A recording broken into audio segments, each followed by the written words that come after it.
Découverte aujourd'hui de l'IFSI, l'Institut de formation en soins infirmiers, situé à quelques mètres de l'entrée du centre hospitalier Princesse Grasse. L'IFSI qui comprend à ce jour 3 promotions de 30 élèves chacune. Il s'agit d'un établissement qui est une très vieille dame, puisqu'elle existe depuis maintenant 83 ans.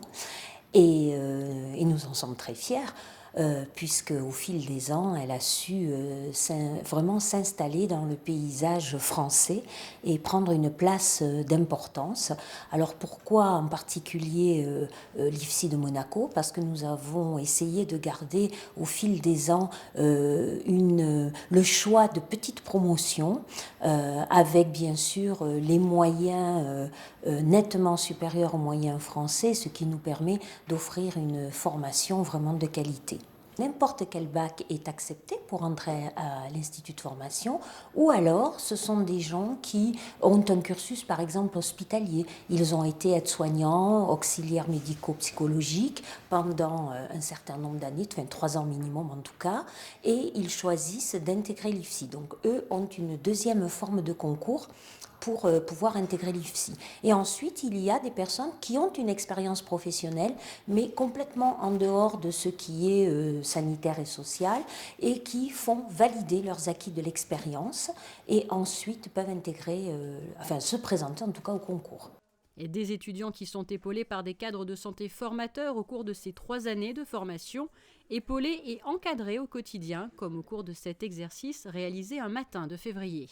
Précisément aujourd'hui, les étudiants ils travaillent en travail dirigé, c'est-à-dire qu'ils travaillent tout seuls sur le concept de l'encadrement et le concept de l'évaluation, qui est en lien avec les UE, c'est-à-dire les unités d'enseignement qu'ils travaillent actuellement. Alors qu'est-ce que vous attendez concrètement justement de vos étudiants ? Alors, on attend du travail, c'est-à-dire de l'implication, de la motivation, parce que je pense que s'ils n'ont pas ça, ça va être très difficile pour eux. S'ils ne sont pas motivés pour faire ces études et donc pas motivés pour ce métier-là, infirmier, ça peut être compliqué pour eux. Du travail, de la réflexion, des échanges, un changement de positionnement, mais ça ils l'apprennent et ils avancent quand on les prend premier jour, première année, et quand ils sortent, ils ont évolué d'une façon extraordinaire, parce qu'ils ont du potentiel quand même aussi. Et c'est parce que nous on les aide à faire ça, mais le gros travail c'est eux qui le font. Et si la profession attire en majorité les filles, les étudiants masculins ne sont pas pour autant absents. J'ai voulu intégrer l'IFSI pour plusieurs aspects du métier. Le côté technique, le côté théorique qui est très poussé. La particularité de l'école de Monaco, c'est le cadre déjà qui est assez sympathique. On a quand même le soleil, on a la mer, etc. Et on a aussi donc un hôpital ici qui est assez réputé. Une école qui est petite avec des promotions réduites, ce qui permet d'avoir un encadrement qui est quand même assez proche de nous, et le contact est vraiment interactif avec les encadrants.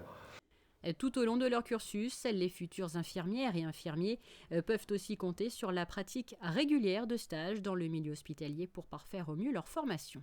En première année, j'ai fait un premier stage en chirurgie orthopédique, donc au CHPG, et ensuite j'ai fait un stage de 10 semaines au Cap Fleuri, c'est une maison de retraite, donc dans un service spécialisé pour personnes âgées qui ont Alzheimer.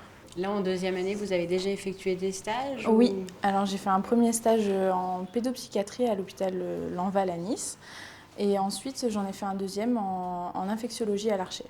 Les portes de l'IFSI se referment derrière nous. Elles seront à coup sûr franchies dans quelques temps par des bacheliers venus tenter leur chance au concours d'entrée, comme dans d'autres établissements d'ailleurs de la Principauté.